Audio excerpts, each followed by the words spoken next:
For those of you I've yet to meet, my name is Joey Zumaya, and I am a leader at LinkedIn for nonprofits based here out of our Carpinteria office. Any Carpinterians in the house? I also have the pleasure of leading the Santa Barbara South Coast Chamber of Commerce Board of Directors.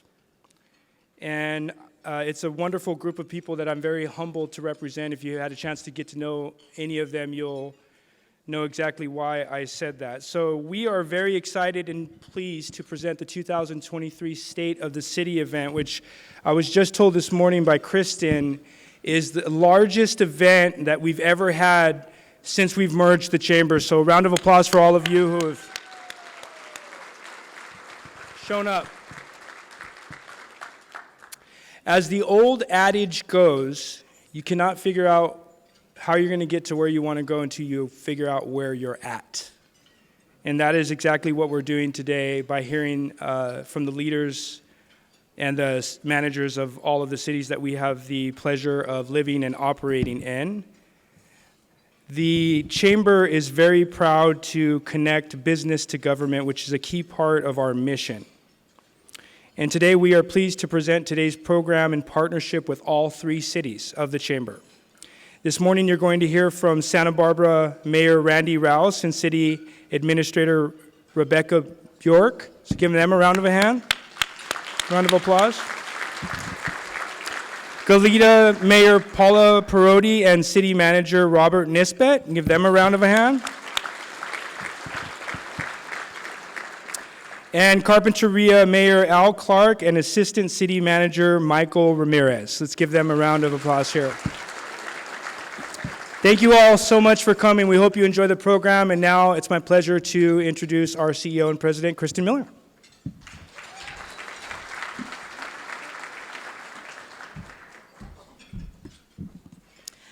Good afternoon. I am Kristen Miller, President and CEO of the Santa Barbara South Coast Chamber of Commerce from Goleta to Carpinteria. I am delighted to be here today with all of you to hear important updates from our city leaders joining us from all three cities on the South Coast. Understanding the priorities, challenges, and financial realities of our local cities is an important part of being successful in business, as government and business very often work hand in hand. At the Chamber, we're very grateful to our cities for their partnership with us and for gathering at this annual event to address the business community and share this important information. The Chamber's goal is to connect business and government, and we work year-round to strengthen these relationships. Our robust program of work focuses on a wide variety of topics that are important to business and the community. Today, I am delighted to highlight two areas of work which have been critical to the Chamber this year. The first is, you can guess, say it with me, housing. Not a day goes by without a business telling us that adequate housing for their workforce is the top barrier to their business growth.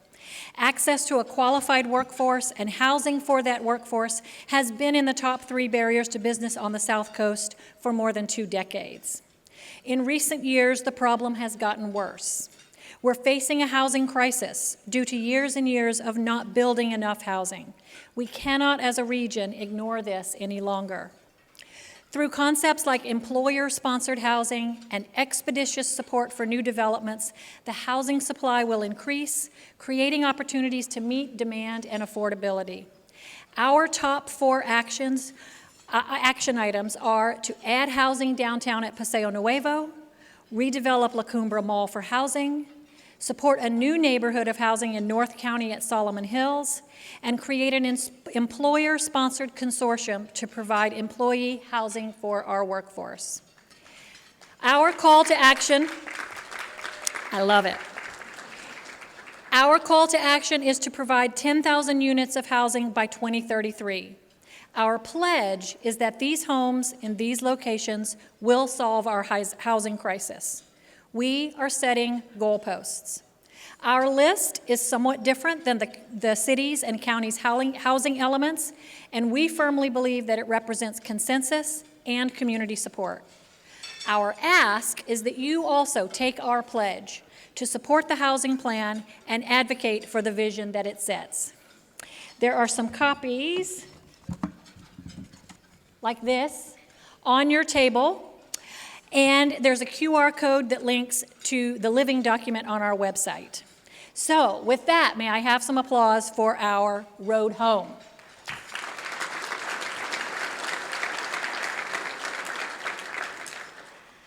I now have the pleasure of introducing a special video. The Chamber's Technology and Manufacturing Committee is working hard on a variety of issues that impact their industry sector. A goal of this group is to celebrate our technology and manufacturing industry, to highlight the cutting-edge technology where we are fostering on the South Coast, and to enhance opportunities in our area. We are proud to present a video update for you. Take a look.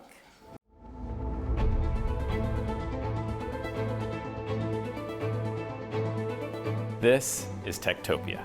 This is Techtopia. This is Techtopia.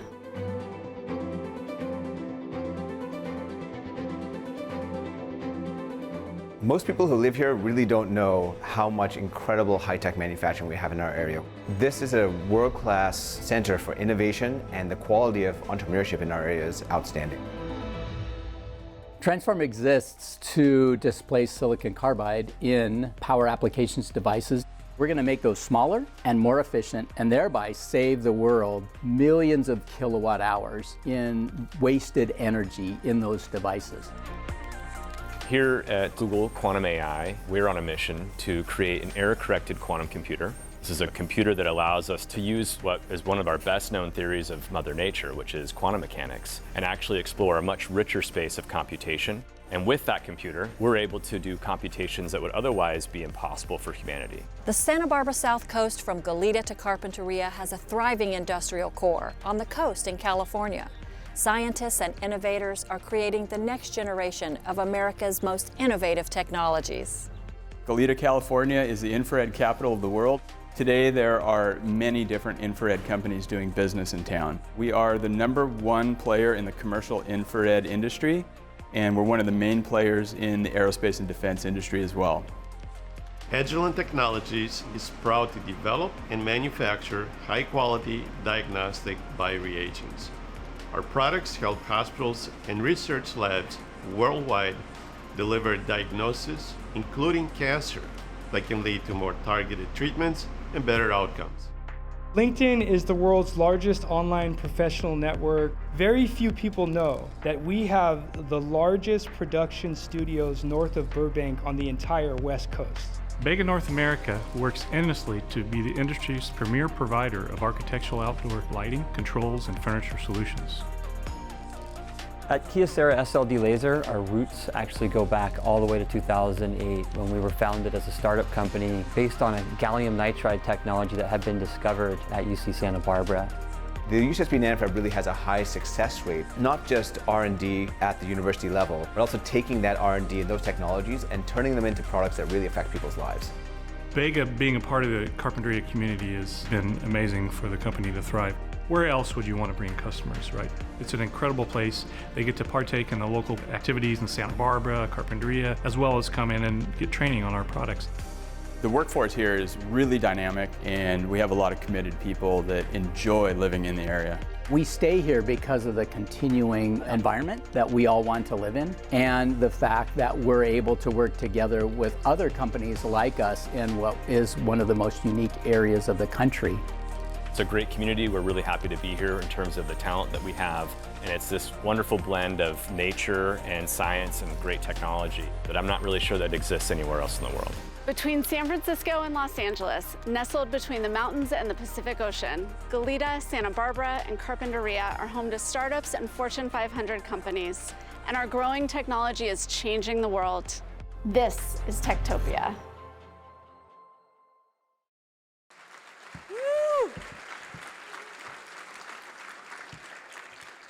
Do you see yourselves? Does this look like home? This is amazing. We see you. We celebrate you.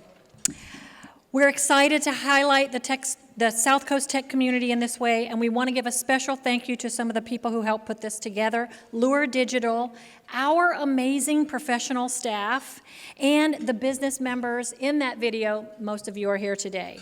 Thank you to all of them. Oh, I'm supposed to say, making us famous. All right, projects like this today, the video, our event, and all of the work we do all year would not be possible without the support of our sponsors. I am delighted to recognize the premier group of businesses that made today's event possible. Our presenting sponsors for today are Cox Communications,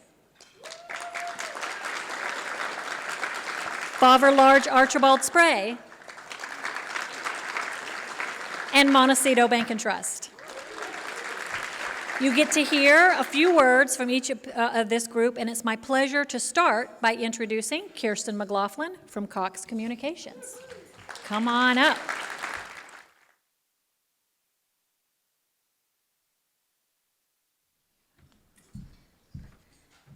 Hello, welcome. I had not seen the finished video yet. That turned out great. What a great showcase of all the innovation happening here on the South Coast. Give yourselves a big hand for that. Amazing.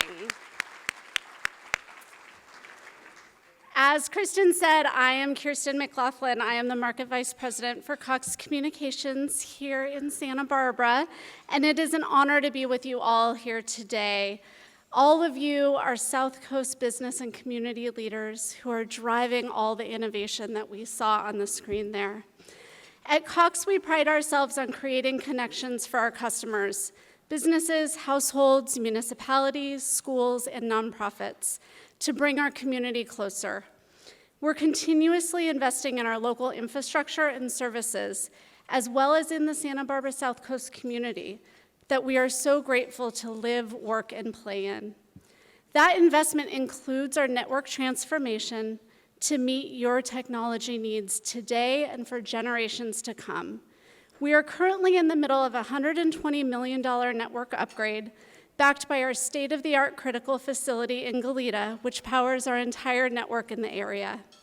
From ongoing investments in our fiber-based network to our ever-growing suite of offerings, including cloud, managed services, smart city solutions, digital advertising opportunities, and now Cox Mobile, we're committed to delivering best-in-class services to our customers.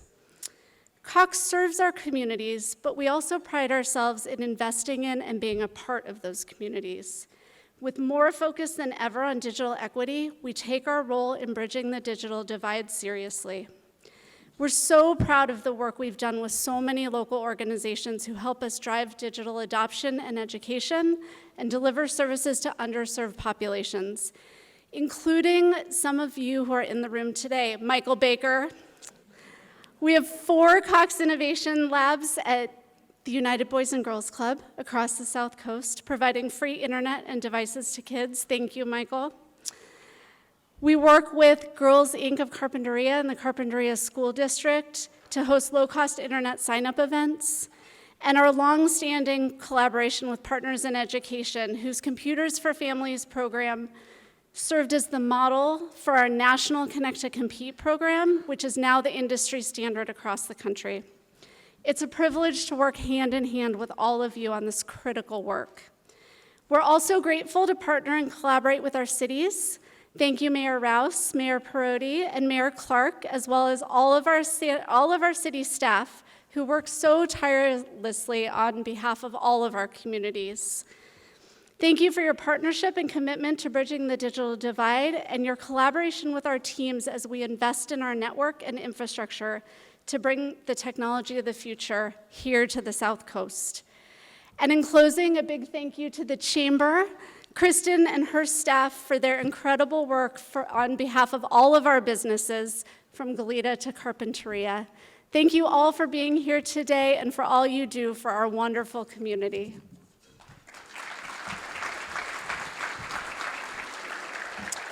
Thank you so much, Kirsten. And now it's my pleasure. Please help me in welcoming Janet Garufas from Montecito Bank and Trust.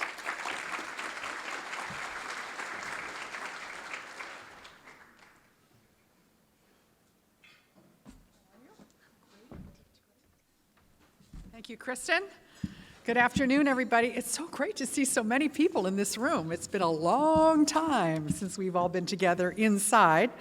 Good afternoon. My name is Janet Garufis, and it's my privilege to serve as the chairman and CEO of Montecito Bank and Trust, the largest locally and privately owned community bank on the Central Coast. And as a title sponsor of the State of the City, it's my honor to speak with you today. I'd also like to give a shout out to my team who are here representing the bank this afternoon. They're all right here at the front table, so woohoo, Montecito Bank and Trust. And I'd like to thank the South Coast Chamber of Commerce for hosting this annual forum and aligning the important information that we're going to hear today from the mayors and city leaders of Carpinteria, Goleta, and Santa Barbara. As a member of the business community, we value the open communication and information provided by the cities. And I also want to extend a thanks to Kristen, her dedicated team, and the Chamber's Board of Directors for their commitment to doing what a local Chamber of Commerce does best, advocate for their business community. And they do one hell of a job doing that, I'll tell you. I think you've all benefited from that, and you can see from this presentation already today the energy, enthusiasm, and the scope of work that is going on by this chamber has really been transformed by this coming together and collaboration that's happened. How old are we now doing this? 3? Yeah, I can never count, but it's made a huge difference, a huge impact. They continue at the chamber to be the voice of business in our region while renewing and establishing deeper relationships with many of you and encouraging collaboration on multiple fronts. So Montecito Bank and Trust has been serving the Central Coast community for 48 years. We now have 15 locations to serve Santa Barbara and Ventura counties, with our newest branch recently opened in Santa Maria and our new Oxnard branch anticipated to open later this summer. Our expansion into North County was a very long time coming. And as a community bank whose mission it is to make the communities we serve better places to live and work, we are confident that we have the right team in place now to provide the same world-class experience we offer in South County to North County residents and organizations. Philanthropy and volunteerism are at our core, and it's all made possible because of the vision of our founder, Michael Tobes. He strongly believed that we had a corporate responsibility to give back to the community that brought him and our bank so much success. And he believed that we could make a meaningful impact in our community by investing in our local nonprofit organizations and supporting the vital work that they do. Annually, we donate a significant amount of our net profits, historically more than $1.6 million. And if you were at our community dividends event last year, you know we gave $2 million away to celebrate 20 years of community dividends. We give them away to a broad spectrum of nonprofits in Santa Barbara and Ventura counties. Our associates serve on countless boards and committees, providing financial expertise, and they volunteer at numerous community events and fundraisers. I'm sure if they've checked some of you out when you have won a prize. They've dedicated more than 6,000 plus volunteer hours annually, and that number continues to climb post-COVID. Our ongoing commitment to volunteerism and community programs are just a few of the reasons that we continue to be recognized as the best bank by many publications across the Central Coast. So I say this all because I think it's important that people understand the role that community banks play in communities across the country. Community banks are true leaders and advocates for their communities, working for the good of the community and for their individual customers. And while the recent closure of Silicon Valley Bank was a shock for many, I can assure you that we have maintained strong capital and liquidity throughout our nearly 48 years, and both are well above the regulatory requirements. Montecito Bank and Trust is privately owned, overseen by a local board of directors with deep roots in the communities we serve. We are conservatively managed, and we focus on the long term with an outlook towards sustainable growth and profitability. And for that, I am grateful to run an organization who can actually do that. We're proud to continue to work alongside you and to see what we can accomplish next together, because behind every great community is a great bank. Everything we do is a reflection of you, our community, because without you, we can't do what we do. From everyday banking needs and just knowing a familiar face is there to greet you or answer any questions you might have, to time-saving tools like digital banking, depositing checks on the go, sending wires from anywhere, our world-class experience awaits you in the branch, on your computer, or on your phone. And if you're looking to grow your business, buy equipment or inventory, or you just have a safety net to fall back on, we now have online lending with fast decisioning. So when that moment is right for your business, we're here to help you navigate and achieve your goals. And while much of what we offer can be done online, we welcome new and existing clients to visit our branch teams anytime, and that personal relationship is at the hallmark of what our bank does, and one of the things that our customers have told us they really valued, especially over the course of the last several weeks when people were really having a lot of questions.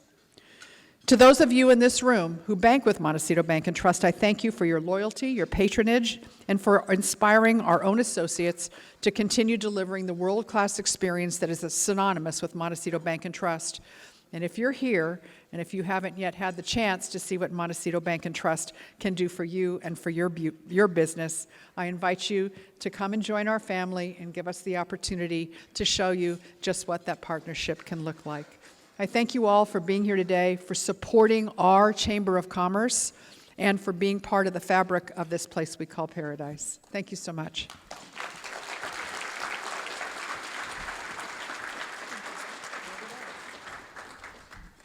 Thank you so much, Janet. And now I get to thank our corporate sponsors for this event today.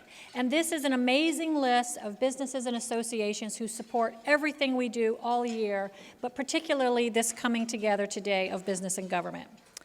Help me in thanking American Indian Health and Services, Community West Bank, Courtyard Marriott Santa Barbara Goleta, ExxonMobil, NewsHawk, Residence Inn by Marriott Santa Barbara Goleta, Santa Barbara City College Foundation, Signature Flight Support, Southern California Edison, UCLA Health, and Village Properties.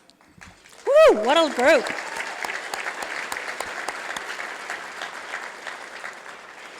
Our supporting sponsors are Agilent Technologies, American Riviera Bank, Atlantic Aviation, Brownstein Hyatt Farber Schreck, Camino Real Marketplace, Chevron, Communify, Cottage Health, Ed Hat, La Cumbra Plaza, Latitude 34 Technologies, and LinkedIn.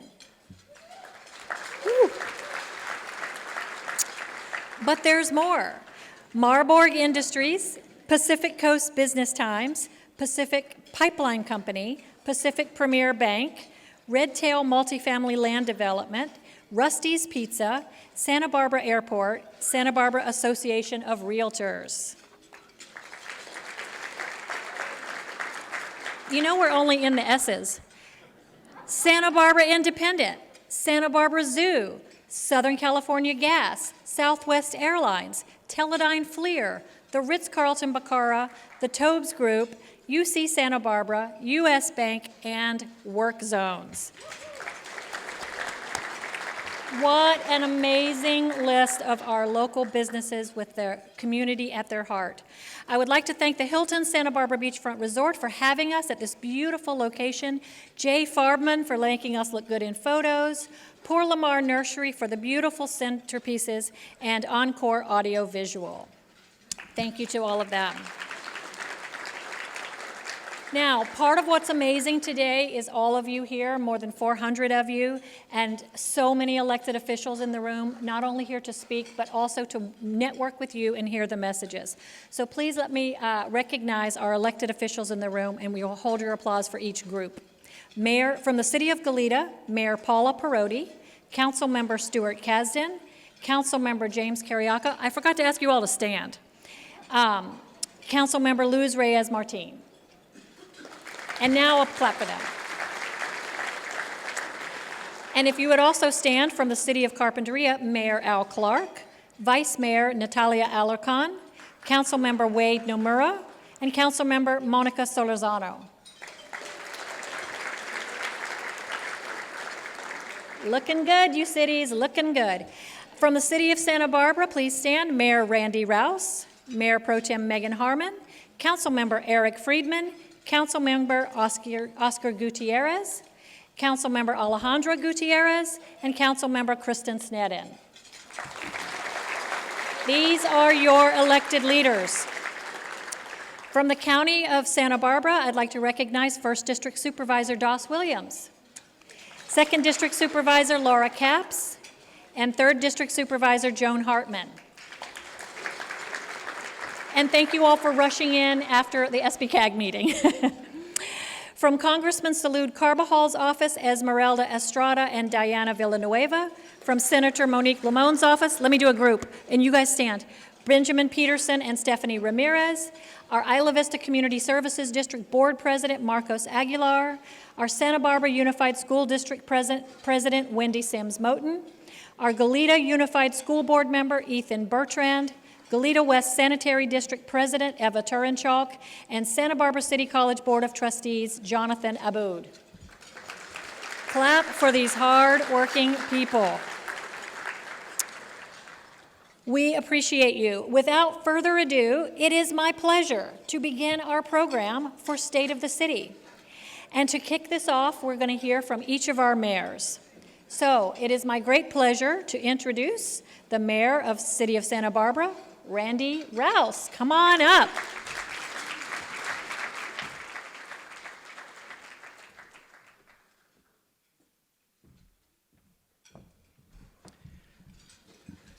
Thank you so much, Madam President. And boy, I haven't been here for a while since, it was yesterday, I think. It was the wonderful community event that the Santa Barbara Foundation held. I'd like to thank the Regional Chamber for putting this all together.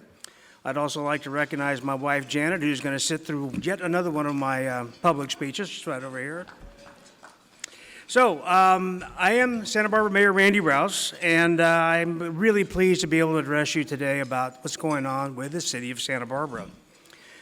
There's nothing quite like a disaster to test the mettle of community, and we've experienced quite a few in recent years. And I can state with confidence that our public safety personnel, our general staff, and certainly our citizens performed admirably as a cohesive unit facing these challenges. The latest of these was a once-in-a-generation weather event. January storms caused flooding and minor damage, but thankfully no major injuries. We were successful coming through that challenge because of our philosophy of community first. Citywide, our staff showed flexibility and resourcefulness in fulfilling their commitment to public safety. As soon as all the weather experts told us it was going to be another dry year, we decided we better strap up and be ready to go. So we were, and we opened our Emergency Operations Center as soon as we got the word from the local NOAA people that we're in for a big storm. Our public safety professionals were upstaffed. Our fire department had a brush engine, a patrol, extra rescue swimmers on duty. The police department had up to 30 officers out in the field, including our specialized units. Staff partnered with CityNet to conduct an outreach to unsheltered populations, alerting them to the incoming storm. Outreach was also made to people in those areas that were in danger of flooding. Partnering with the American Red Cross, the city also established an overflow evacuation center that ultimately housed 30 residents during the storm. At the waterfront, it was all hands on deck as the storms brought in an historic swell, requiring 24/7 support from waterfront maintenance staff and harbor patrol. Staff made emergency repairs at the waterfront, which were critical in protecting harbor commercial areas. During times of emergency, such as the January storm, the focus is often on rescues and the men and women who must run towards danger to protect others. So while I recognize our public safety staff for their outstanding response, I also want to highlight our field staff for the commendable job they did in keeping our city services functioning. You may have noticed there was not any water supply or water treatment disruptions. And trust me, if there's a water treatment disruption, you're going to find out in a big hurry. But our staff did a fabulous job. Our Cater and desal plants weathered the storm just fine. We had just one water main break, and that's a testament to the ongoing efforts of our water main replacement projects and going after the worst first in our old water distribution system and addressing those weaknesses. El Estero wastewater treatment plant was pushed to its limits. Our normal throughput for that plant is 6 million gallons a day. During the most intense rains, it went up to 34 million gallons per day. Once again, the talented team there did an expert job managing a situation that hasn't happened in well over a decade.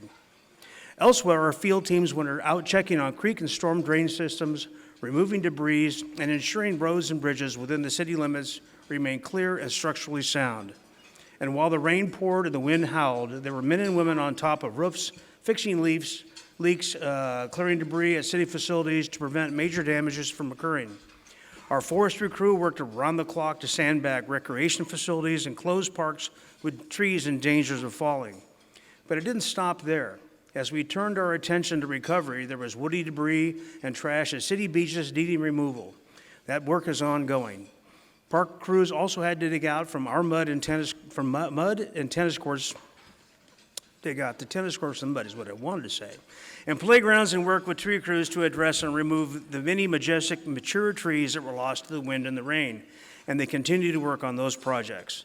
With the assistance of the members of Congress, including our own Salud Carbajal, and were in contact with Adam Schiff and Governor Gavin Newsom, the city provided help to businesses and residents with recovery efforts.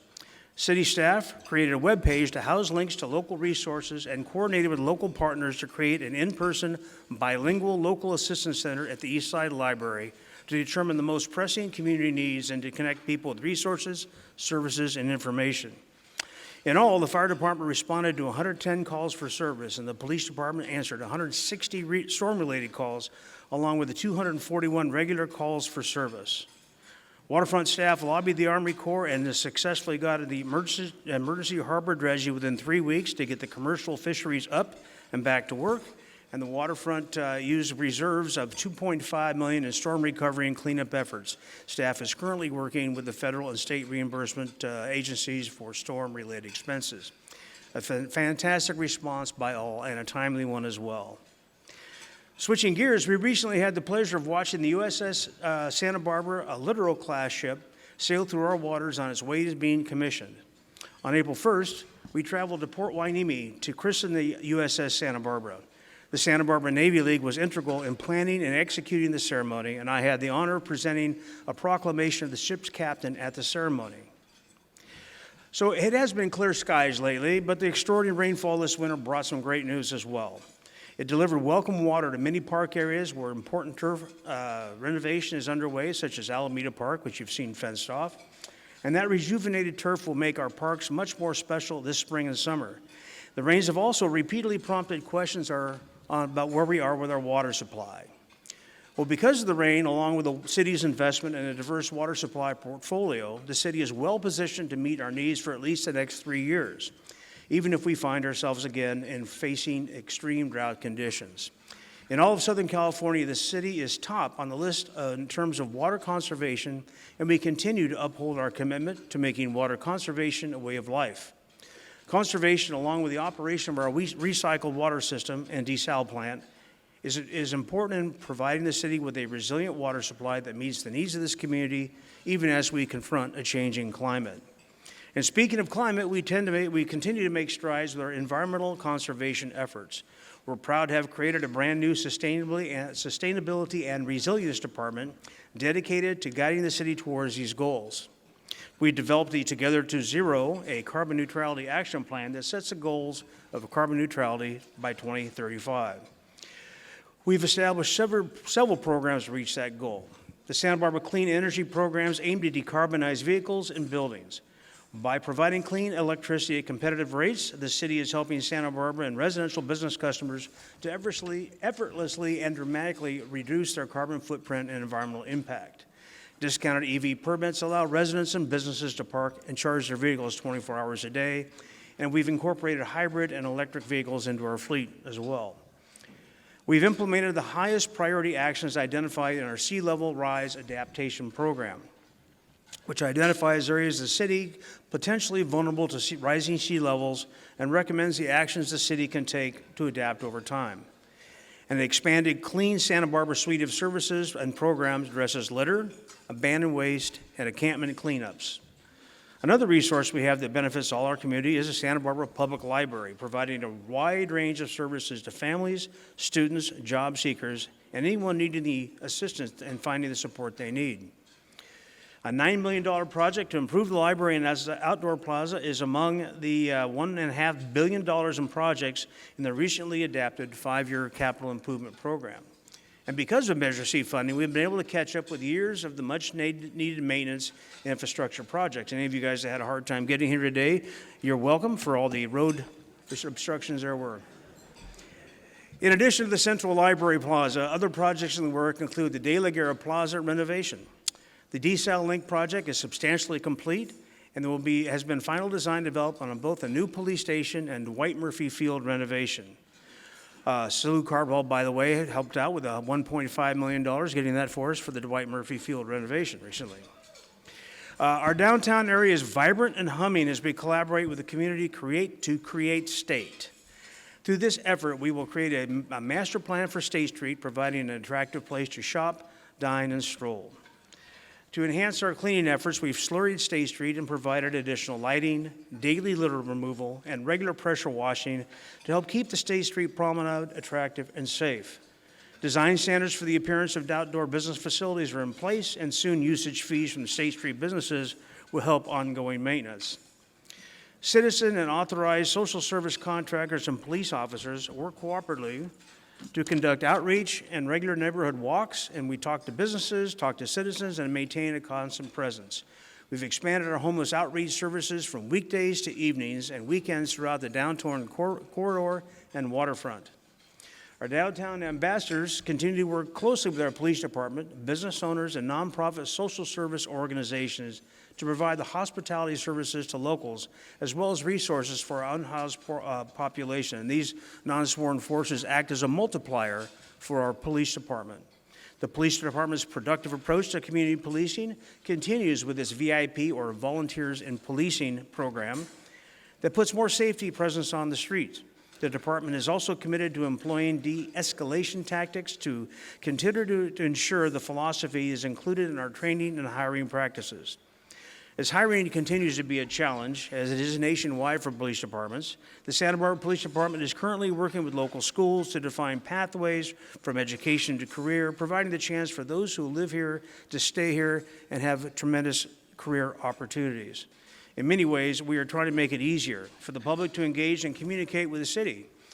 We've brought on an assistant city administrator for the creation and implementation of a new civilian oversight system of law enforcement, in addition to focusing on high priority initiatives, including our homeless strategy, coordination, and ensuring that our neighborhoods are safe and vibrant. This role works across city departments and serves as a liaison to our community leaders, business owners, and regional government partners. At the airport, we are completing the last phase of our airport master plan update to plan facility improvement over the next 20 years. The master plan provides the community and public officials with the proper guidance for future development that will both satisfy aviation demands while remaining environmentally responsible. The community will continue to be included at each step of the master plan update development through workshops, public meetings, and opportunities to comment. We've also made some improvements to our IT infrastructure, including the launch of a website last summer that is easy to navigate with a clean, modern look and accessibility enhancements. Reporting potholes and graffiti, making service requests, or getting the latest city news will soon get easier when we launch our new mobile app next month. Our finance department has launched an online business portal streamlining the business tax payment process, and to increase transparency, the public can now view the city's budget book online, so you guys can each have the same kind of pleasures we do as we review the budget this time of year.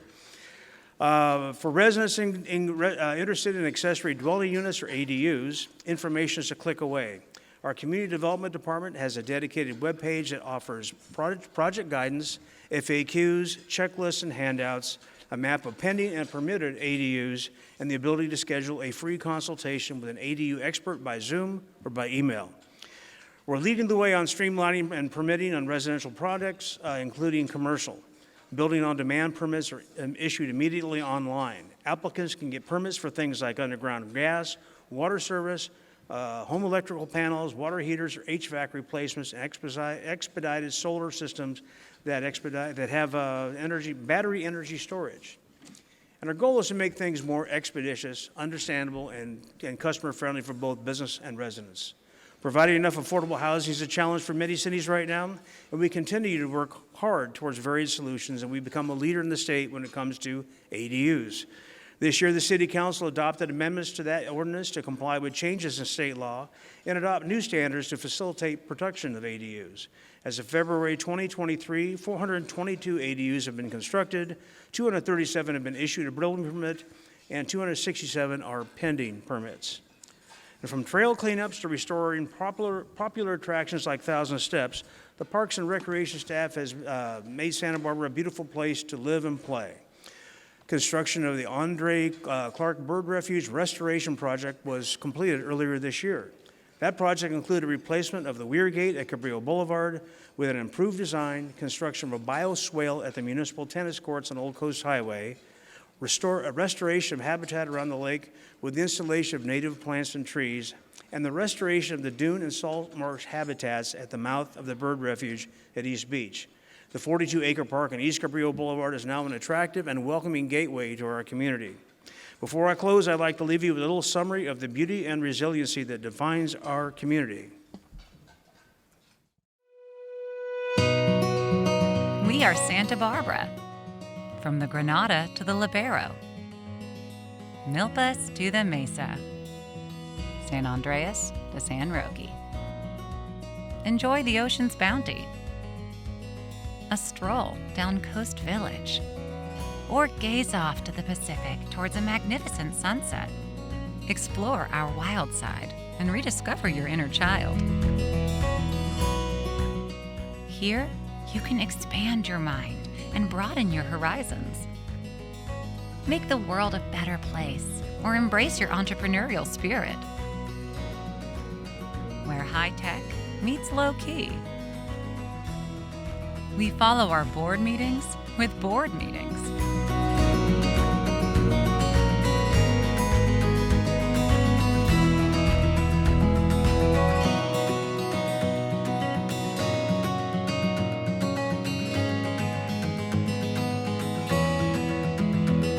This is a city where history is made at the Presidio, or in the charming paseos meandering amid romantic Spanish colonial architecture, while music serenades at the bowl. Let your creativity flow, or just sit back and relax and tantalize your taste buds. Dinner is served in the funk zone, and memories are made at the beach. A destination worth the trip. A city of distinct neighborhoods and open spaces, where the sun, the surf, and the mountains mingle. A place to do business. A place to call home. One city, like nowhere else on earth. We are Santa Barbara.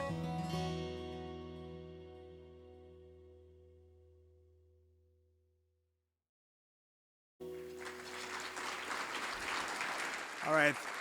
Thank you all very much for your attention and for being here today. Thank you very much.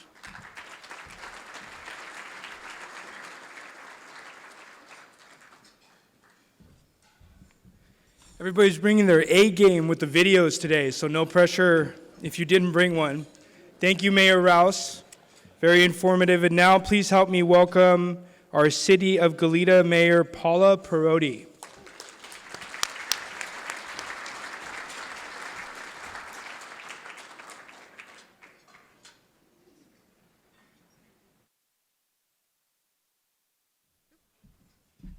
Welcome. Hello, everyone. So good to see everyone. Let me get set up here. I didn't bring it up earlier. Okay. So great to see so many faces that I haven't seen for a while and so many people that are here. And I want to thank the Chamber. Thank you, Kristen, and the Chamber for hosting this event today. Why are we gathered here? We're gathered here to report on Goleta's state of our city. And, I'll talk about our progress, our challenges, and yes, even our destiny. But first, I want to express that I consider it a great privilege to serve as Goleta's mayor. Your support inspires me, as well as our city council and our staff, to work harder and smarter for you every day. I want to make it clear that I'm standing here on the shoulders of giants, not only the people who founded our city and previous council members and staff, but also our current city council and staff. And I want to acknowledge that we have a new 1st District council member, Luz Reyes Martin, who brings new energy and skills from her diverse work education, and volunteer experiences and background. I'm also very happy to introduce our newish city manager, Robert Nisbet, who has been on the job for 232 days, 3 hours, and 53 minutes.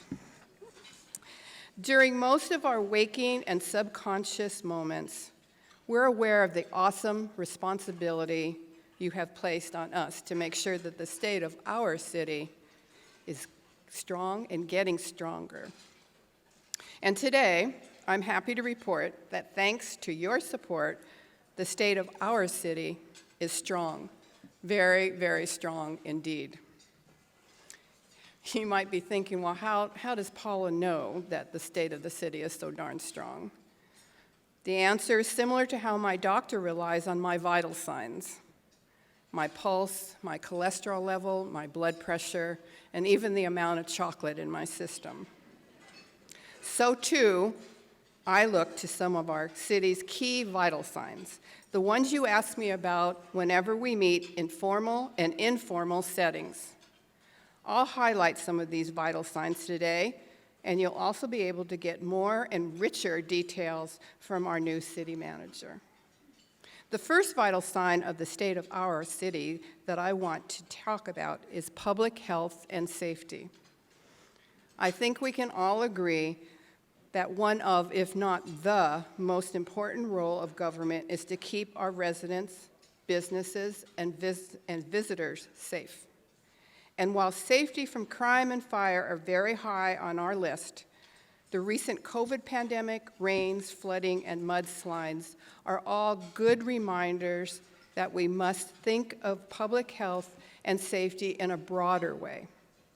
Fire and police protection are fundamental, and we want to ensure that these services are available when needed. We devote 25% of our operating budget to law enforcement services alone. And we are still aggressively seeking funding for Fire Station 10. Thank you to our first responders for keeping us all safe. Thank you. To prevent or at least minimize harm from our roads and traffic, we dedicate a huge part of our budget to make our streets and sidewalks safe for commuters, pleasure travelers, shoppers, pedestrians, and bicyclists. Through the next 2 fiscal years, we aim to more than double our budget for this work, from $2.5 to $6 million. In addition, the city is embarking on the largest capital improvement project in our history. The $42 million project will increase connectivity through Goleta, add bike lanes and sidewalks, improve road conditions, and flood prevention efforts. Construction activities will start in Old Town this June with the Hollister Avenue striping project and add more parking and improve traffic flow. In late summer, Equal Street and Fowler Street construction will begin. Next year, additional construction will begin on Hollister Avenue. So we need to ask for your patience and understanding, because it's going to take several years to complete. But in the end, we're excited for the transportation improvements these projects will bring. But public safety also includes environmental protections, cleaning up and restoring our creeks and beaches, protecting environmentally sensitive areas, and reducing air pollution. And we continue to oppose oil drilling, refining, and transportation of petroleum products as shown by the recent and final removal of Piers 421 and 422 off Haskell's Beach. As importantly, we are also working to deter longer-term threats that will result from climate change, including reducing our emissions, promoting electric cars and charging stations, promoting increased use of alternative transportation, including commuting by train. Our new train station is expected to be completed in about 2 years. We welcomed Monarch 1, the city's first solar array, and it will power City Hall. We are increasing opportunities for recycling, and we're on track for our ambitious goals to be 100% renewable energy by 2030 and moving towards zero waste. Another vital sign that commands our attention and our resources is housing of all kinds. For market rate residents, lower income residents, and houseless residents. High costs and low availability hurt families trying to make ends meet, employers trying to recruit workers, and the houseless residents of Goleta who too often resort to living in cars or camping out. Our housing issues are due to a number of factors. I want to highlight two current projects among many strategies and tactics we are pursuing to ease our housing challenges. First, we just approved Heritage Ridge project that will provide over 228 new market rate rental units and 102 affordable rental units. These units will be made possible by a partnership with the city and the Housing Authority, including a $1 million grant from the city of Goleta. We appreciate the great collaboration we have had with community groups in ensuring environmental protection are in place. Second, we have embarked on an ambitious plan to assist in the conversion of the Super 8, the Buena Terra permanent housing for unhoused, with on-site management and social services and intended primarily for Goleta's own homeless population. This was all funded by outside grants, including a significant contribution from Congressman Carvajal's office. It will be managed by the Santa Barbara County Housing Authority. And we've added Goleta's first homelessness services coordinator, Chuck Flax. It's a full-time job. More programs and plans are coming to further tackle the housing affordability challenges we face. The third vital sign of the state of our city is the management of our city. So much of what makes our city great results from the hard work and creativity of our city staff. Through careful budgeting and management to get us through the pandemic, we have strong reserves for emergencies, and we're finally hiring again. We're investing in our city, especially parks, recreation, and open space. So keep your eye out, look for upgrades at Goleta City Parks. We recently approved a master plan for Stowe Grove Park and a creek and watershed management plan, and are seeking funding for the bridge replacement at Lake Los Caneros. Elwood Mesa remains an important focal point for the city. We are on the cusp to reduce fire risk for the neighborhood and help bring back the monarch butterfly population. 100,000 native plants and 1,000 trees will be planted to help provide great homes to butterflies and other wildlife. And our beloved Goleta Community Center is undergoing seismic and accessibility upgrades, thanks in large part to Congressman Carvajal's office securing $3 million for this project. We can't wait to get this historic building open and bustling with services and activity. And the last, but certainly not the least, fourth vital sign that I want to talk about is how we are addressing Goleta's many challenges. To keep the state of our city strong, we are recognizing, anticipating, and stepping up to some weighty challenges right here at our door and some just beyond the horizon. To borrow a phrase from the poet John Donne, one of our biggest challenges is that Goleta is not an island unto itself. We are surrounded on all sides by other jurisdictions.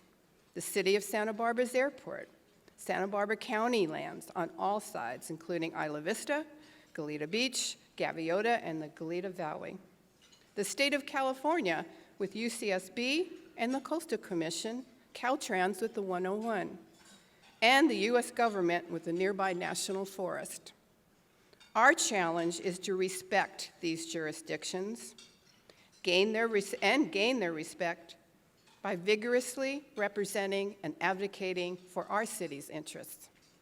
At the same time, we must seek to foster the regional cooperation that will benefit us all. Recently, we made great strides in meeting with airport officials on airport noise. Thank you, Santa Barbara. And we are working with county officials at the county as the county is identifying additional parcels for rezoning, rather than just the parcels on Goleta's borders. Thank you, county. A second never-ending challenge and goal is to increase resident participation in city government. Of course, at our city council meetings, but also commission and subcommittee meetings. We have restarted, which actually starts this evening, our Learn, Empower, Advocate, and Discuss, our LEAD Academy for short.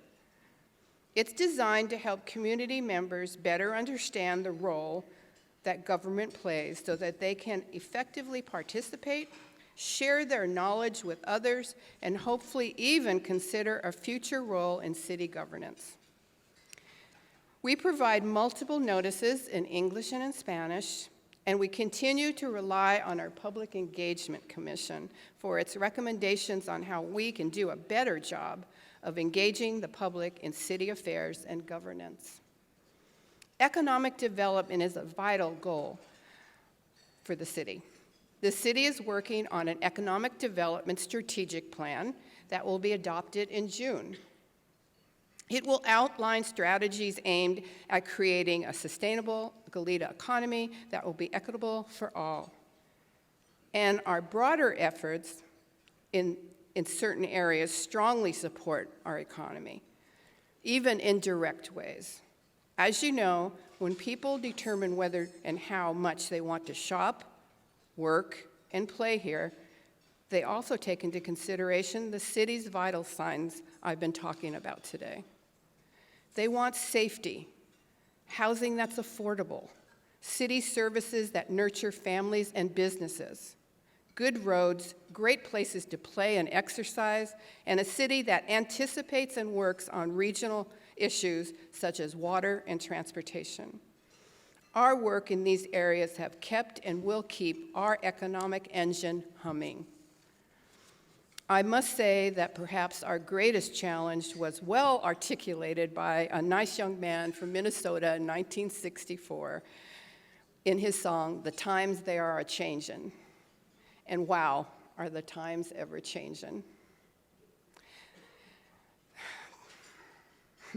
I've lost my spot. They are changing in our climate, of course, in our social structures, and certainly in our economy.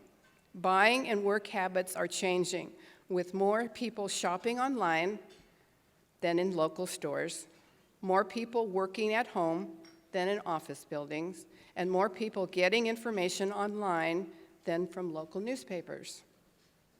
The rate of change is likely to accelerate, and I might possibly be happy, if my next State of the City is written by artificial intelligence like Chat PT4 or 5 or 6, along with a joke or limerick or two, of course. But I would maintain that while we adapt to all this change, the overall goal we must pursue will be to do everything we can to preserve the unique, essential character and traditions of this corner of the universe that we call Goleta. I want to end by asking for your help in making sure that next year we can report back that the changes we will have made have also made Goleta stronger, more vital, and even a better place to live, work, and play. And we do have a video to share.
Thank you. Thank you very much. Thank you.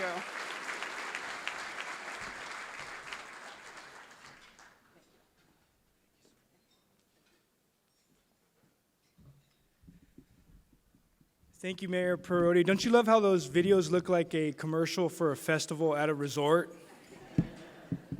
I love those videos. Thank you so much for your comments. Now, please help me welcome the mayor for our lovely city of Carpinteria, Al Clark.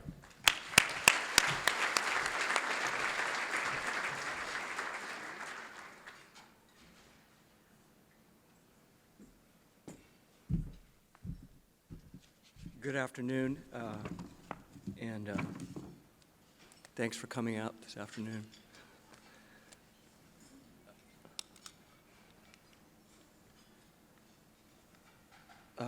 I want to talk about my vision for Carpinteria, and I think Carpinteria's vision is codified in our general plan. It's the goal of our general plan. I'm going to quote it. The goal of the community is to preserve the essential character of our small beach town, its family-oriented residential neighborhoods, its unique visual natural resources, and its open rural surroundings while enhancing recreational, cultural, and economic opportunities for our citizens. We've heard a lot about changes coming up. Carpinteria has been called by many as the last little beach town in Southern California. But why that's fine, but why is that?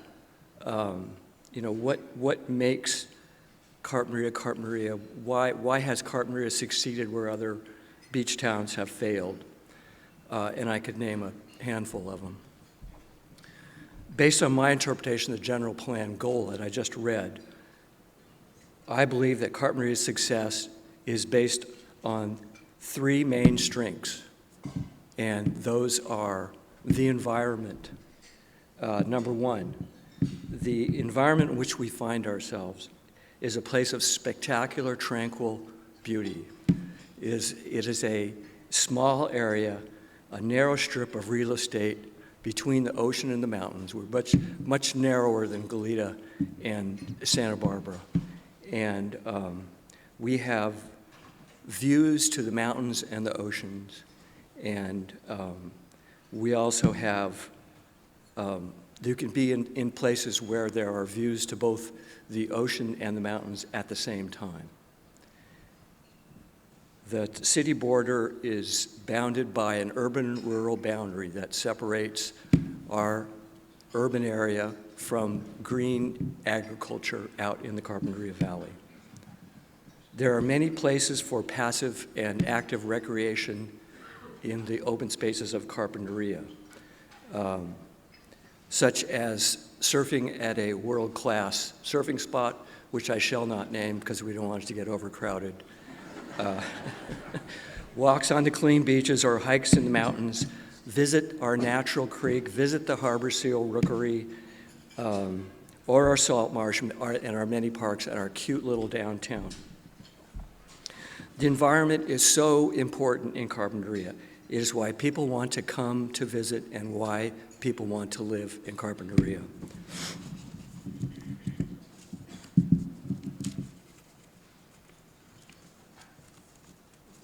Sorry. The environment is a very important asset, financial and otherwise. The environment is money in the bank, and we make investments to add new lands to our inventory of open space and to take care of it and continue the community's heritage of stewardship of our open space. The second element of why I think we are successful is our small local downtown businesses. They provide convenient goods and services to visitors and residents alike. We rejected Costco as a killer to small business.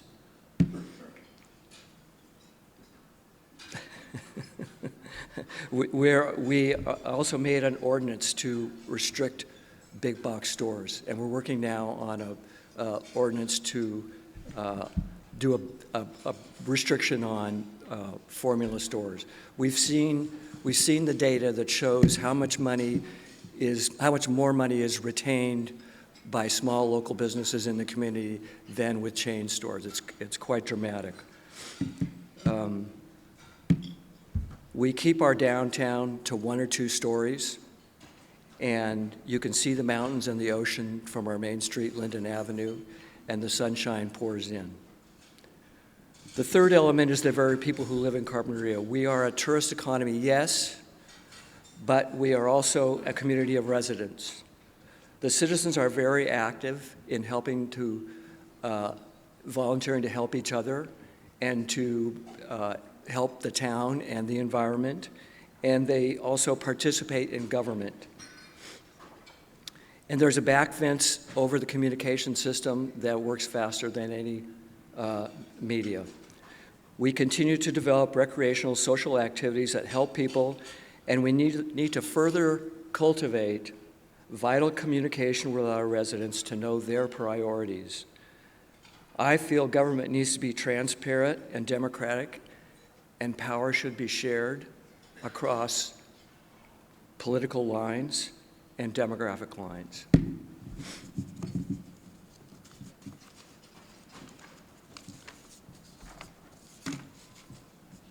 This balance of these 3 strengths that I mentioned, I think, are also reflected in our revenue sources. So we get a lot of money from our property tax, and that's paid for by our businesses and business owners and by the residents. And the businesses provide sales tax as passed through from tourists and the residents. And then we also have transient occupancy tax, which is provided by the tourists. Our fiscal policy has been very conservative, and we like to keep higher than average reserves for a rainy day. The recession that started in 2009 made us shrink a little bit. We passed an increase to the TOT measure in 2012, and by 2015, things hadn't picked up that much. Adding to the problem were a significant increase to fund our police services, now 40% of our budget. And we were also looking at deteriorating infrastructure. In response, the voters passed Measure X, which is a sales tax increase. And Measure X has been wildly successful. We've been able to accelerate road repairs, help deliver a skate park, take over the library, create a social justice, racial equity program, and move towards building a senior services program. And Measure X taxes are more than 50% paid for by the tourists. I mentioned the beauty of our surroundings, and now moving into challenges. But is this beauty also a challenge? Because we are desirable, we have always been threatened by overdevelopment. Some have said we need to take every project that comes along or we might miss a gem. But in our history, we've managed to help new development both thrive and harmonize, and that we are not anti-growth. We know that we will change, and we know that we will grow. But we're merely being selective and try to find the right partners that will fit in with our small town. There is finite real estate in Carpinteria. Prices are sky high. Lower income and middle income people can't find housing. The demand has been exacerbated by short-term rentals and second homes. This has dramatically reduced housing stock and raised prices. It's been estimated that about 30% of residential structures in Carpinteria don't have anybody living in them. They're hotels. We have passed an ordinance to cap the number of short-term rentals, and our staff is enforcing that. But second homes remain a challenge. On my block alone, 50% of the residences, no one lives in them. The new state housing laws are also challenging. They offer no pathway to finance the low-income housing numbers that they have given us and that we do need. We have strong city staff, which is working diligently to find solutions, such as streamlining the ADU process. So our staff has developed preset, pre-approved building plans that you can just walk in and get. And because it's pre-approved, the building permit costs are much less. So we look forward to that being attractive to ADU users. The staff's also looking and trying to find more infill projects that are our preferred way to make new housing. We've had a partnership over a long period of time with People's Self-Help Housing. We think they do a great job, and we look forward to doing more work with them to help meet our housing needs. The county housing proposals that we are seeing threaten to establish a precedent of moving our urban-rural boundary and replacing agricultural land with high-density housing. In the challenges that lay ahead, I believe that in any decision we make, if we honor each of those three strengths that I mentioned, and we continue to balance them equally, and do not overly favor one over the other, we will be successful at staying who we are, but meeting the challenges at the same time. My esteemed friend and former colleague, Greg Carty, said to me on the way in the door, we were talking about this, and he said, these things are going to happen. We don't have that much control over them. We just have to make it come out the best we can. We just have to try as hard as we can to stay who we are, but also move into the future. As my wife likes to say, at the end of the day, you need to be wide awake to keep a sleepy little town like Carpinteria. I think this implies participation, communication, and transparency. Thank you so much for your time.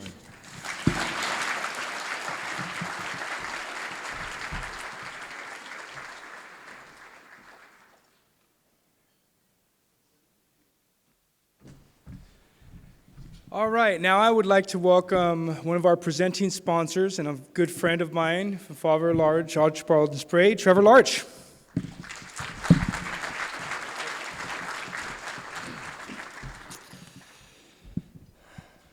Hello, everyone. No, the presentation is not over. The best is yet to come. I'm Trevor Large, and I'm a partner at the law firm of Favre Large, Archibald and Spray. Our attorneys are excited to have the opportunity to sponsor this event. It's so unique to be able to get the cities together like this and then still have all of us have a chance to speak with them and speak with each other. The fact that this is the largest event that the newly combined chambers have ever held just shows how all of you believe in what we're doing here and what the chamber is doing here. And we thank all of you for coming. So thank you for that. In addition, I do want to say thank you to all of you in the audience who are our clients. We take the responsibility of your businesses and stewarding your futures very seriously, and we do appreciate it. And I also want to say thank you to Kristen and the Chamber for giving us the opportunity to sponsor this. But I'll wrap up there since I think we're getting short on time, so I'll keep my remarks brief. We've heard from the mayors today, and thank you to each of you for speaking. But now we get to hear from the people that have the job of getting all of this done. Please join me in welcoming from the City of Carpinteria, Assistant City Manager Michael Ramirez. Michael has been serving as Assistant City Manager since December of 2021. He came to Carpinteria from the City of Moorpark, where he was for 5 years, and before that, he was with the City of Oxnard for 10 years. Thank you very much. Michael.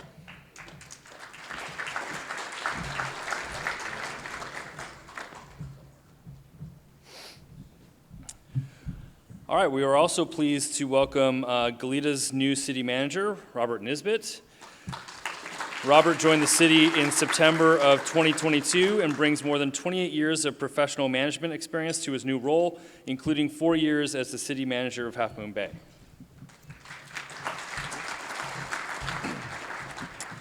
And lastly, please join me in welcoming Rebecca Bjork, City Administrator for the City of Santa Barbara. Rebecca was appointed City Administrator in February of 2022 after serving as the interim City Administrator since September of 2021. Rebecca has worked with the City of Santa Barbara for more than 33 years. Thank you all of us for joining us. Thank you for joining all of us.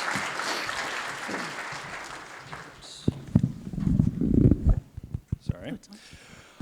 All right. We are going to start a discussion on financials, and I believe, Rebecca, you're going to get us started. Thank you. As you heard from our mayors, the cities on the South Coast really share very much, are very similar in the way that we get our revenues, but we do have a few differences. Predominantly, our revenues are property tax, sales tax, and TOT, and in that order.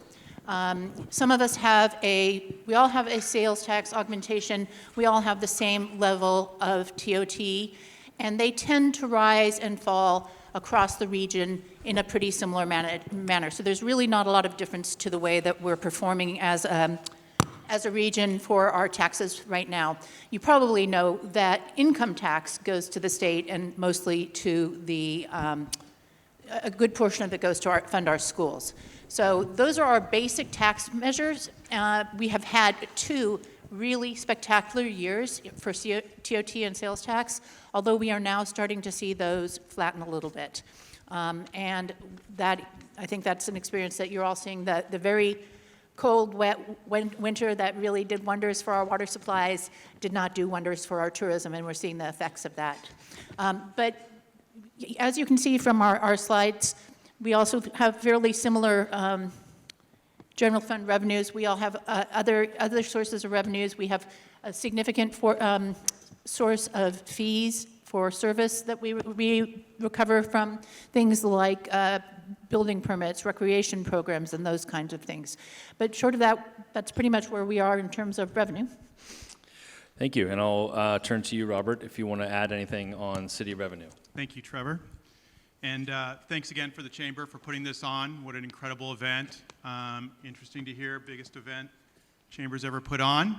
So hopefully everyone stays around a little longer, another 20-second desserts for everyone who stays another 20 minutes. So looking at this chart, you can see there's similarities, as Rebecca said. Obviously, property tax, sales tax, TOT is what we talk about so often. But there are differences. And you'll see in Goleta, for example, our TOT is our largest of the 3. That's actually unusual. We may be in the top 10 or 15 cities in the state of California. Obviously, a lot of hotels. There's tourist cities usually will have a higher TOT, but it is kind of unusual. And I would say out of the 3 sources, TOT is probably the most volatile. And we certainly saw that during the pandemic. Before I came back to the area, very happy to be back. I also worked for a tourist town, Half Moon Bay, and same thing there. And when the hotels closed down during the pandemic, it was quite a blow to the economy and to the city. So I assume the same thing happened here to Goleta.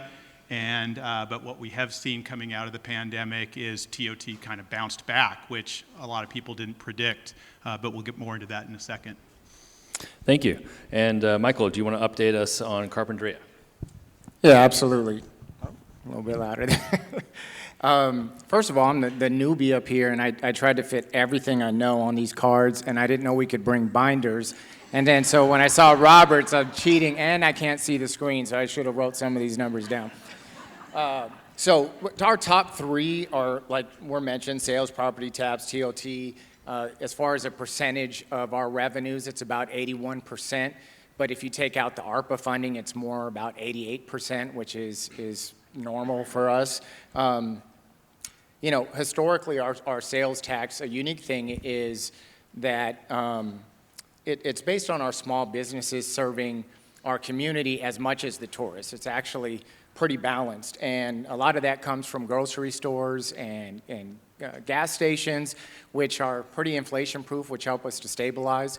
And Measure X will be a different, animal. We'll have to see how that does during the recession. One good thing about that is, as a use tax versus a sales tax, is it helps us capture some revenues from online sales, which you heard mentioned earlier is becoming a bigger thing. And so, in terms of unique things about our pie chart, that summarizes that. Fantastic, thank you. Rebecca, do you want to talk to us about Measure C? Yeah, Measure C is our 1 cent sales tax that was passed by the voters about 5 years ago now.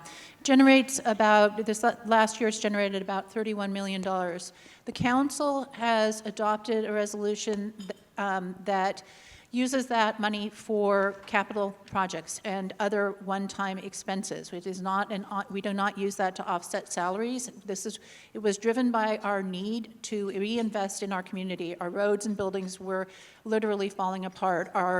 Our roads were sliding into a place where we were getting a failing grade, and so we are putting about $20 million a year annually into our roads. It's allowed us to do things like replace and restore our beautiful urban forests. We're putting a quarter of $1,000,000 a year into tree plantings, and it has just been transformational. You've got a couple ex-public works directors up here who actually smile when they get detoured because it means that we're doing something. We're making progress. We're investing in our community the way that people did in the 40s and 50s.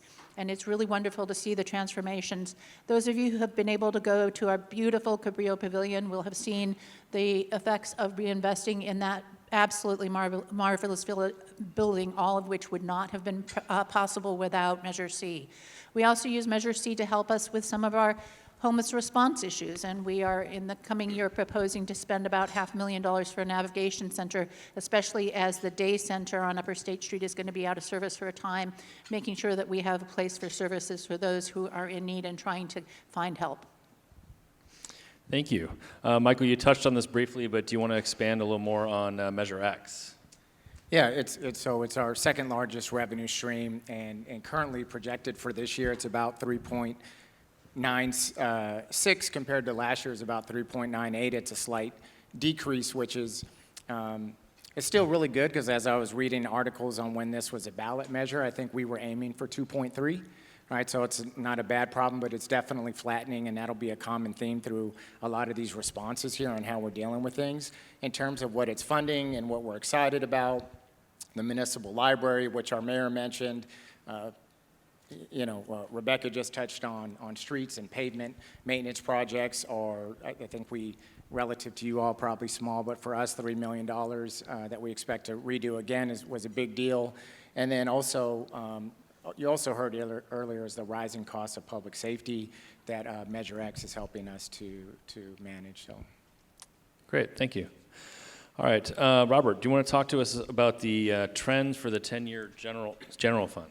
Sure, thank you. I have a bonus slide here. I'll hit both of them, but yes, this is a 10-year trend, and I thought this was interesting because it's those three sources packaged together, and you can see kind of the general trend upward. And then you can see when the pandemic hit, and then it does appear we had this bounce back year last year, and everyone was excited, and we're coming out of this, and everything's great. But we're now seeing this year looking like we're going to land the plane June 30th slightly down. So this is the kind of things city managers look at.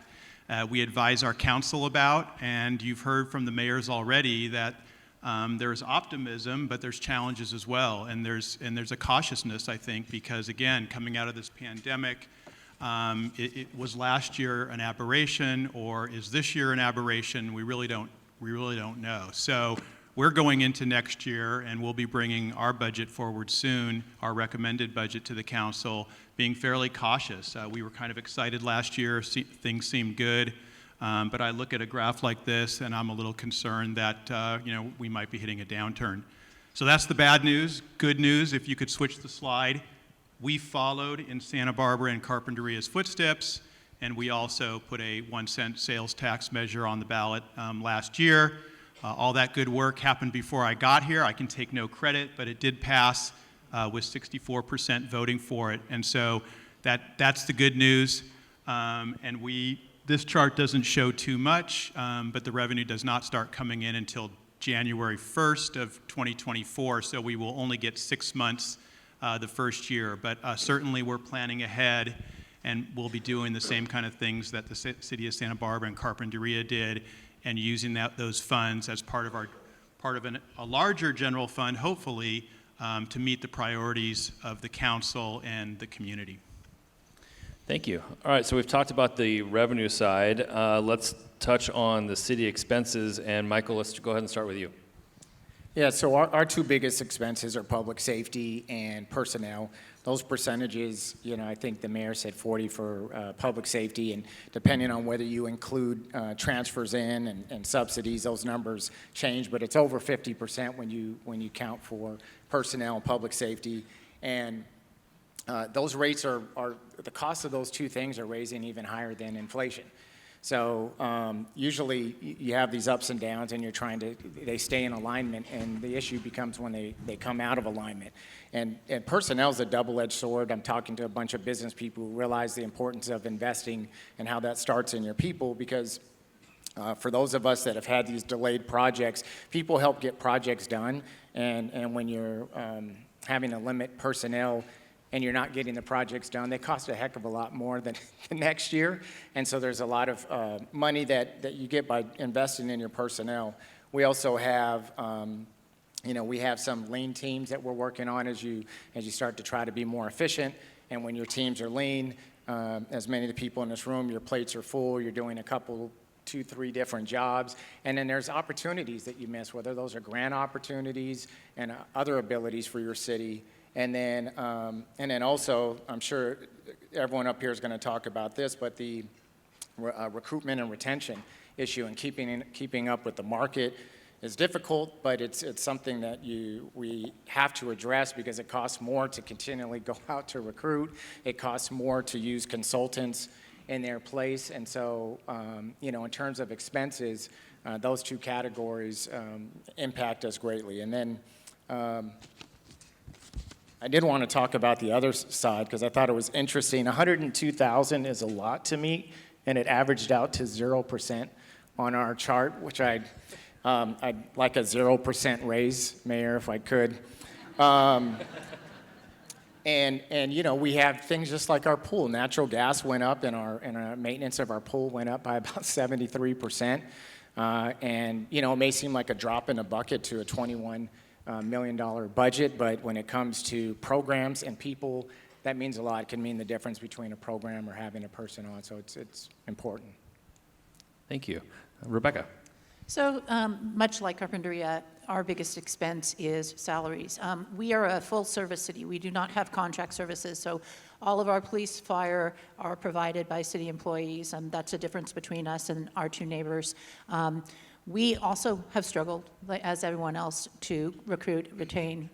It's particularly hard. I think the freeway project has not helped us in terms of recruiting and retention, because people were driving out of their hometowns where salaries were rising faster than ours to sit on the freeway for an hour to come to Santa Barbara, and we lost some people for that. I want to thank our council for recognizing the problem and making changes to keep our salaries competitive such that we could recruit, retain, particularly police officers, building inspectors, and engineers. We had huge vacancies in those areas. We have some challenges because people see quickly to point to our pensions as the challenge that is causing us to have real issues with our structural imbalance in our budget, but that's not actually the case as much as the fact that inflation has increased so much, and that our revenues are not keeping up as fast up with our costs. It's increases to salaries. We do expect pensions to be even more ballooned after the poor performance of the stock market this last year, but really it's the cost of everything has gone up so incredibly fast, and while we've had record revenues, they haven't kept up with the rate of increase of our expenses. So we are looking at how to trim down what we do. And we're not looking at short-term cuts. We're looking at how to become a smaller, leaner organization and hopefully still be able to offer the same high level of service as other agencies. Like my neighbors, we spend 50% of our general fund revenues on public safety, our fire, police, and fire departments. Thank you. Robert. Sure, I'll just make a couple points on our pie chart, and it's interesting to hear Rebecca make those comments because, as I said, we're kind of cautious right now, and to hear her make those comments worries me even more. But I'll make a couple points. Yeah, we all have similarities, but we have differences too. You're not seeing a slice of pie for our sheriff's contract. That is included in the biggest slice there. We do contract with the sheriff. And I don't know the percentage, but I don't think it's 50, but it's probably 25 to 30% of ours. I'll also make the comment, many of you probably know this, all cities must adopt a balanced budget. We're required to do so.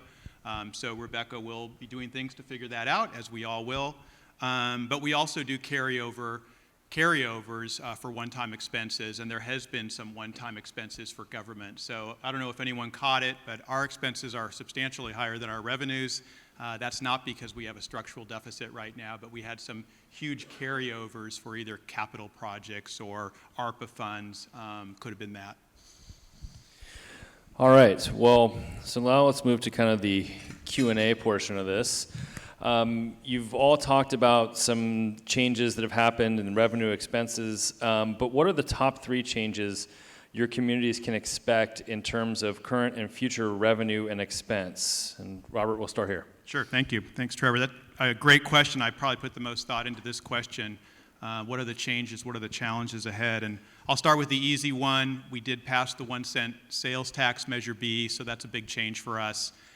We're not gonna rush too fast and get ourselves over our skis, but it is nice to know that that's coming for us and we can start planning accordingly to, as I say, provide the services that the community demands and the priorities that the council has in mind. On the other side, a couple things I see is, and this is not just Goleta, but maybe generally for cities, I see cities and Goleta too making more expenditures to human services. So traditionally, 10, 15 years ago, this was county's domain. City's mission was planning, parks, public safety, public works. But now you see, after the pandemic especially, cities realizing that they need to be a partner with counties. They need to put some skin in the game to homelessness, to mental health challenges, to child care. And so that is new, and our council is certainly putting their foot into that water and saying, you know, our mission needs to expand because these are the challenges that we see, these human services funding. And so we need to work with the county. The counties historically have had the big money to do these kind of things, but it's a regional problem. These problems are regional, not city by city. So that's the second thing I see. And then the third, I'm gonna put a plug in for libraries. I'm a big proponent of libraries, and you know, if you were around 25 or 30 years ago in this business, people were talking about, you know, libraries were a dinosaur. Amazon was selling books. They started only selling books, and Borders were everywhere, and Barnes and Nobles, and now you don't see Borders or Barnes and Nobles and Amazon sells all kinds of things. But libraries are thriving, and again, the pandemic shone a light on that, I think. And so there's a great effort going on that's been led by the county. They've had an ad hoc committee meeting for 2 years to kind of reimagine libraries. What's the library for the future? How do we make sure we collectively put funding to libraries? So Goleta wants to be a part of that, and we're really excited about that, but that's going to be a challenge. All right, thanks. Michael, what are your thoughts? So, you know, again, it's going to kind of be a bit of a broken record. The flattening of the revenue streams, I think, is going to create a more intense prioritization process for us. That'll be a big change. I think we have a pickleball gang forming in Carpinteria as we speak, and all vying for things with dog parks and senior centers. And so it's been great, as I mentioned earlier, Measure X has performed much better than we thought. And again, now as things are flattening, hard decisions to make. Our city manager, Dave Derflinger, loves a quote that says, we can do a lot of things, but we can't do everything. And so that's going to be something we're going through. Again, public safety, I do have some numbers on here. So 21, 22, ours went up 15%. 22, 23, another 12% on top of the 15, and we're looking at potentially another 16% on top of that. Since 2021, it's a 50% increase, and so that's also cutting into some of those things. Like I said, Measure X is covering that. Not sure that that was imagined when it was passed, but that has programmatic impacts. And then also kind of like the boomers were all starting to retire at the same time. A lot of the things in Carpinteria were built in the 60s and 70s during the periods of fast growth, and it's all aging at the exact same time and costing, you know, the city a lot of money to maintain that older infrastructure. Thank you. Rebecca. So I'm going to try and take a, I share all that.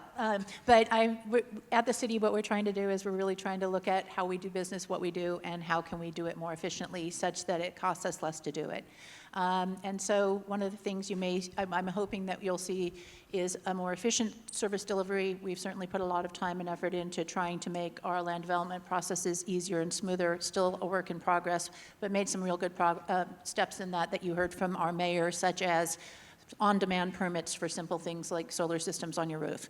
And so that not only decreases our costs, it decreases your costs, and it makes it a lot easier.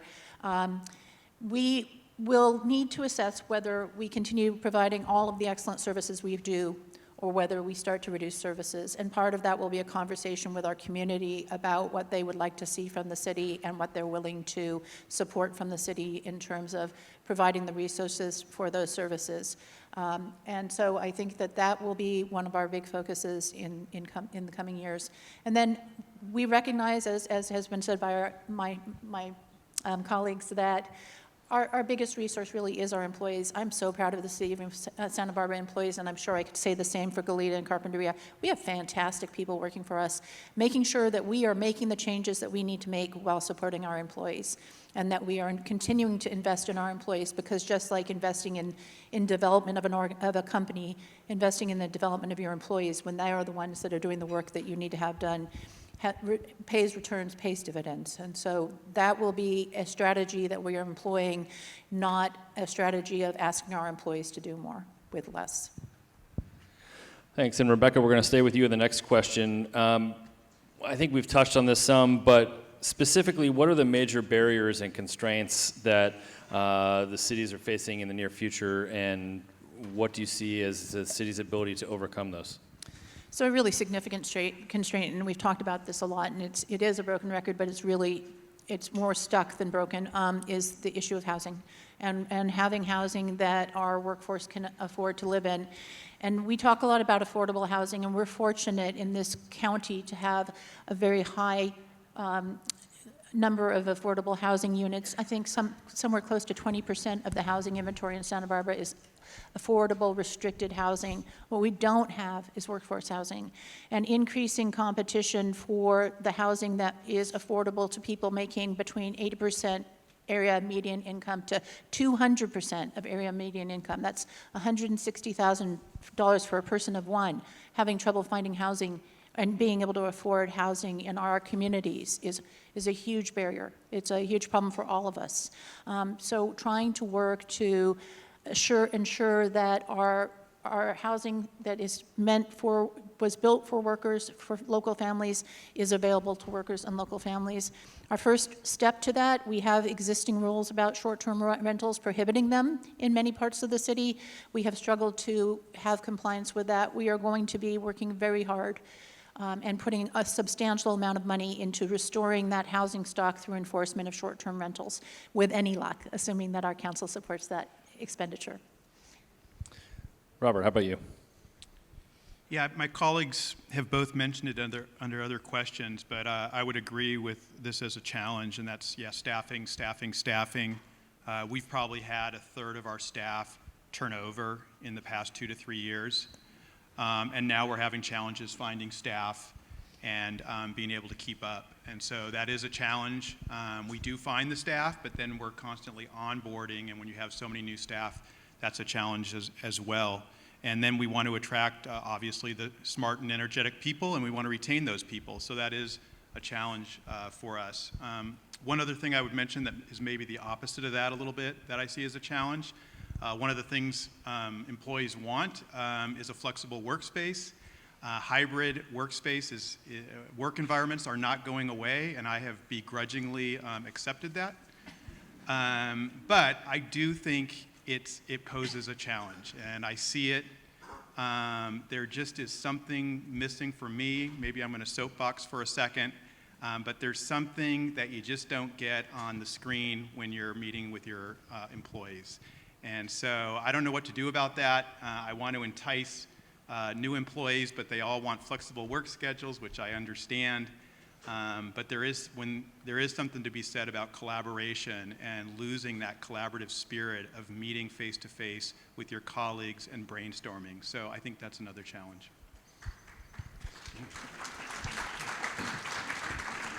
All right, first applause.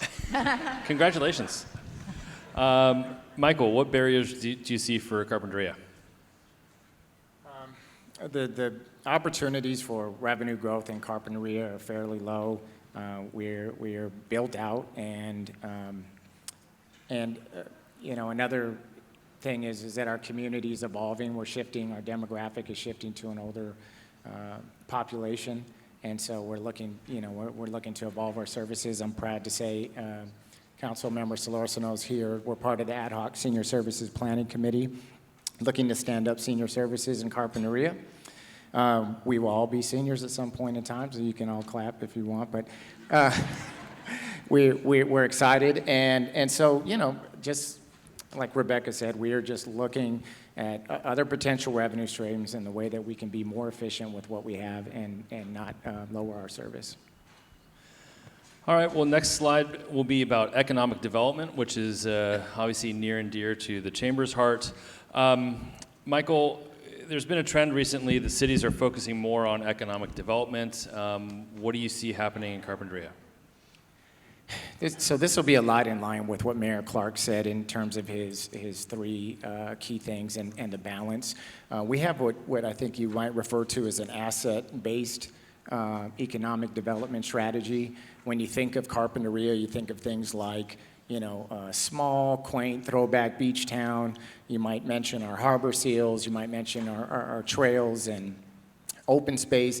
And that's what makes people love to live in Carpinteria and what makes people love to visit Carpinteria, which is tied to our revenue streams. Also, the Techtopia and the companies had mentioned in that video how much their employees loved working in this area. And so protecting that and making sure, like, again, to what Mayor Clark said, that we don't sacrifice that, because that's why companies like Agilent and LinkedIn and those people, as they're recruiting talent, they like to be here, enjoy our open spaces, passive, active recreation activities. And so we invest a lot in that, understanding that that's sort of the engine that's driving our economy.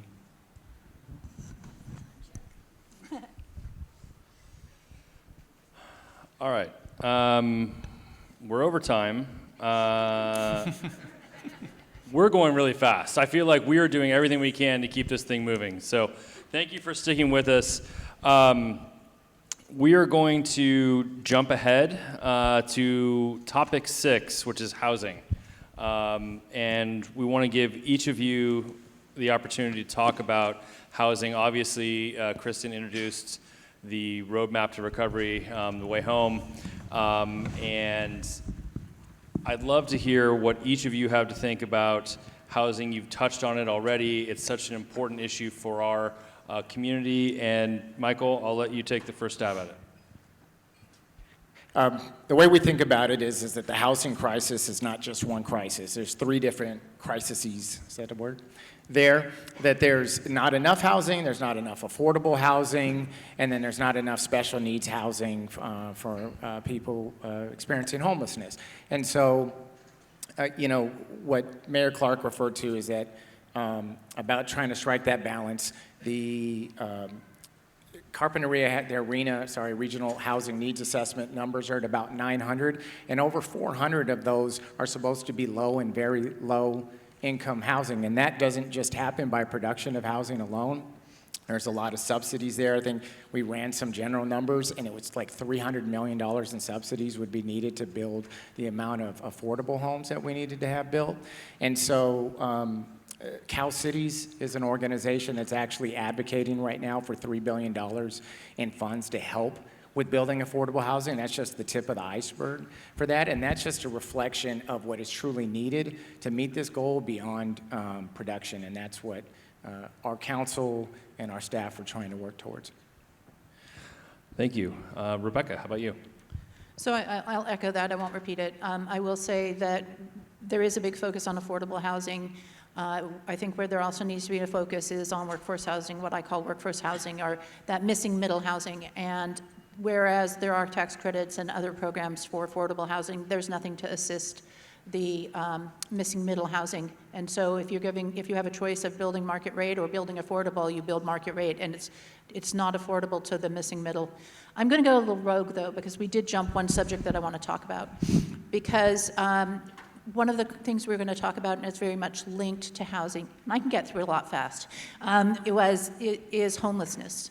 And I want to just give a shout out to my colleagues and to the county, because we've seen a substantial change in the regional approach that we're taking to addressing homelessness. It was mentioned earlier that we spend a lot of resources. The city spent about $10 million last year on addressing homelessness. And we, Carpinteria, Goleta, and staff from the county, high-level staff from the county, are working collaboratively and regionally in a way that we haven't before. Instead of each of us doing our own thing, we are working together to make sure that our programs are aligned, that they overlap, and that they are addressing the issues of highest need in order to support our business community, our local families, and those people in need, and really working in that manner. So I didn't want to skip that piece. It's my fault. So thank you for sharing that. Robert, go ahead. Do I get housing? And I'm glad Rebecca did that, and hear to her. I completely agree with what she's saying, and I wanted to get a plug in for homelessness as well, because we're putting a lot of work and effort into that, and impressive that they're spending now $10 million a year on homelessness. On housing, I brought a prop, so I am going to use it. I knew this question was coming. This book, The Affordable City, Sean Phillips, pretty interesting book. It's actually kind of a toolkit, so it's maybe more for people who are in the weeds, who are planners, affordable housing people, kind of what to do. But the introduction's really interesting. So the author basically says you talk to people and they're on two sides. There's the supply side people who says we have to build market housing and it'll all trickle down and the laws of supply and demand. And then you have people on the other side who say it's all about tenant protections and pro-tenants. And he goes into talking about the importance of that side of it, recognizing that you can build, but there's always going to be groups of people that fall into homelessness, the missing middle, et cetera, where there's a challenge. And so guess what the thesis of the book is? They're both right. You have to do both. It's ridiculous to fight with each other, supply side, tenant rights. You have to do both. And I think and I've heard from my colleagues, they're doing both. And I've heard from the county that the county is doing both. They just strengthened their tenant protections recently, and Goleta is going to be looking to do the same thing. So that's how you collaborate on such a challenging issue, is acknowledging that taking a side is not the way to get it done.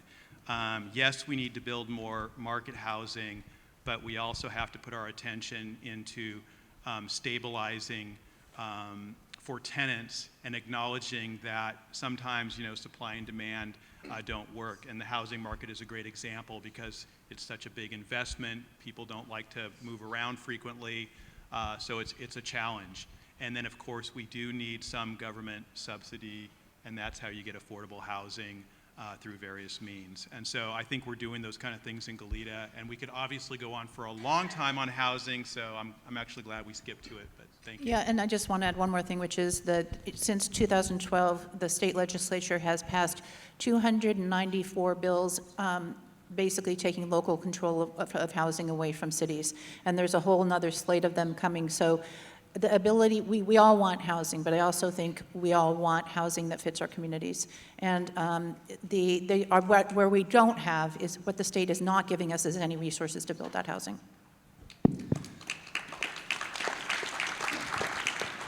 All right, well, since you talked so fast, I do want to go back, and I didn't give, Rebecca, I didn't give you a chance, and Robert, I didn't give you a chance to talk about economic development. We kind of skipped ahead. So I apologize for making you jump all over the place, but I'm going to give you, Rebecca, go ahead. I'll give you to the last closing remarks here on economic development. Sure.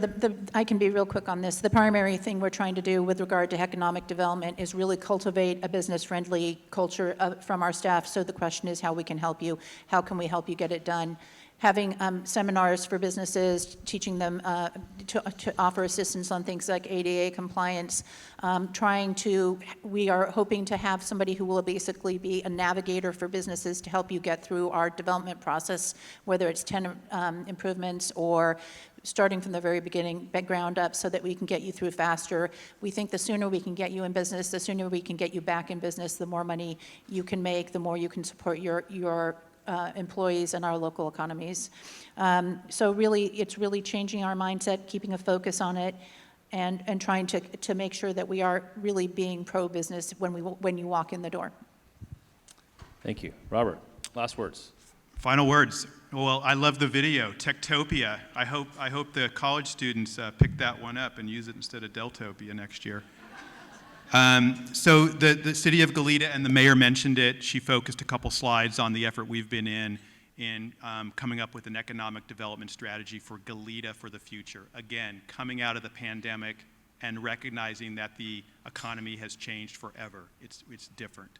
And so it's been a great effort. I think the joy is in the journey with these efforts sometimes. We formed an 8 or 9 member core planning team. The chamber, active member on that group. It was great to have their participation. We had Visit Santa Barbara, business leaders, and that is coming to an end. We're going to bring that to our council in June for approval. And what comes out of that for Goleta is really kind of trying to recognize Goleta's competitive advantage and then focus on that competitive advantage.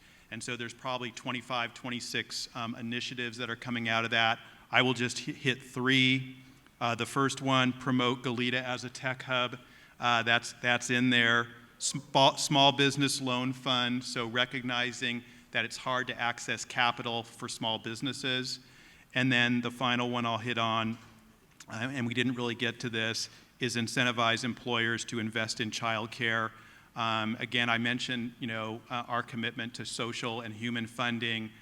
But what this group recognized when they had a series of meetings, and a lot of people have recognized this, childcare is not a social issue anymore. It's a social issue and it's an economic issue. So that's the last word I have. Thank you.